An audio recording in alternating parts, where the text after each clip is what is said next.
Salam sejahtera dan salam muhibah. Nama saya Dominic Captain David Anak Ayum dari kelas 6 MSc YBA 3402 SK Kampung Tanak Muka. Kali ini saya akan berbicara tentang sebuah buku yang telah saya baca. Buku ini bertajuk Usaha Tangga Kejayaan. Buku ini ditulis oleh Nur Azizul dan Uma Balicelli, manakala ilustrasinya oleh Syed Aiman. Buku ini diterbitkan pada tahun 2020 oleh Edaran Menara Ilmu. Buku ini mempunyai 30 muka surat, memang sesuai dibaca oleh kita murid sekolah rendah. Untuk pengetahuan semua, yang menariknya, buku ini disampaikan dalam dua bahasa, yaitu bahasa Melayu dan bahasa Inggris. Dalam bahasa Inggris, buku ini diberi tajuk Will Leads the Way.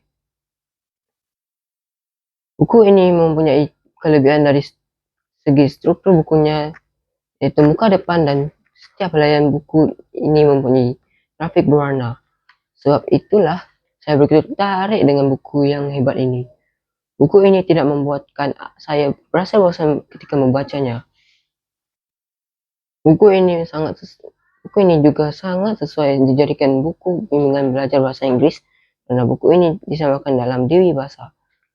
Sudah pasti saya dapat menyelam sambil minum air karena di samping perkukuhan bahasa Melayu, saya juga dapat meningkatkan penguasaan bahasa Inggris. Baiklah rekan-rekan, sudah pasti Anda bertanya-tanya apa isi kandungan ini, bukan? Buku ini tentang kehidupan seorang pelajar sekolah. Buku ini menceritakan kisah seorang murid yang bernama Hashul. Hashul sedang menghadapi masalah dalam pembelajarannya. Markah semakin menurun. Cikgu Latifah yang merupakan guru mata pelajaran bahasa Melayu telah memanggil Hashul untuk berjumpa di bilik guru. Beliau ingin berbincang tentang apakah punca prestasi belajar Hashul semakin hari semakin menurun. Hashul mengatakan bahwa dia tidak dapat fokus untuk belajar di rumah karena situasi rumahnya yang begitu bising karena adiknya sering gaduh. Cikgu Latifah meminta Hashul agar tidak menjadikan perkara tersebut sebagai alasan pada kemerosotan pelajarannya. Beliau mencadangkan bahwa supaya Hashul memikirkan kaedah-kaedah lain yang boleh dilakukan olehnya selain belajar di rumah. Antaranya, Cikgu Latifah mencadangkan supaya Hashul membuat ulang kaji pelajaran di rumah seperti di perpustakaan awam. Cikgu Latifah juga memberi idea agar Hashul membuat perkumpulan dengan rekan-rekan sekelas yang tinggal berdekatan dengan rumahnya. Mendengar saranan gurunya, semangat Hashul kembali berkobar-kobar.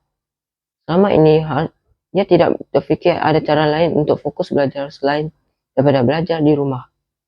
Hashul juga telah memberitahu ayahnya tentang masalah yang dihadapinya.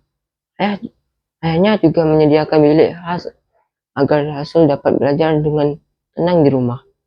Semenjak itu, prestasi pelajaran Hashul semakin bertambah baik. Dia semakin seronok untuk belajar. Rakan-rakan, melalui cerita ini, saya dapat sedar bahwa setiap masalah yang kita hadapi pasti ada jalan penyelesaiannya. Jangan kita berputus asa dan mudah menyerah apabila menghadapi masalah. Uralah kata pepatah, di mana ada kemauan, di situ ada jalan. Usaha tangga kejayaan. Sekian saja ulasan buku yang ingin saya sampaikan. Terima kasih dan salam mesra.